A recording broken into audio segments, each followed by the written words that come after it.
जी अस्सलाम वालेकुम।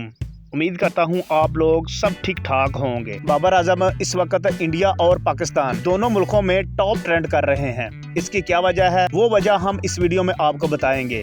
इंडिया में इस वक्त मुकेश अंबानी, जो कि इंडिया के खरबपति ताजर हैं, उसके बेटे की प्री वेडिंग सेरेमनी चल रही है। मुकेश अंबानी ने अपने बेटे की शादी में शिरकत के लिए बड़े बड़े सुपरस्टार को दावतनामा भेजा, जो कि सब ने कबूल भी कर लिया।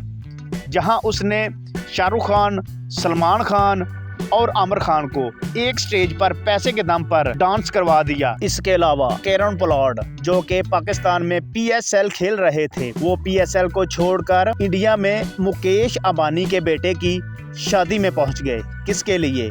पैसे के लिए भाई। मुकेश अंबानी के बेटे ने बाबर आजम को 10 करोड़ के इवज, जो कि पाकिस्तानी तकरीबन 25 करोड़ बनते हैं, के इवज अपनी शादी में शिरकत की दावत दी। लेकिन बाबर आजम ने मना कर दिया और कहा कि भाई तुम मेरे लेवल के नहीं हो, मैं अपनी PSL को छोड़कर तुम्हारी शादी में नहीं आऊँगा। बाबर आजम के इस जवाब के बाद सोशल मीडिया पर आग सी लग गई। इंडियन फैन बाबर आजम को ट्रोल करने लगे, जबकि बाबर आजम के फैन इंडियंस को ट्रोल करने लगे, जिसके बाद बाबर आजम आज टॉप ट्रेंड कर रहे हैं। अल्लाह हाफिज, मिलते हैं नेक्स्ट वीडियो में।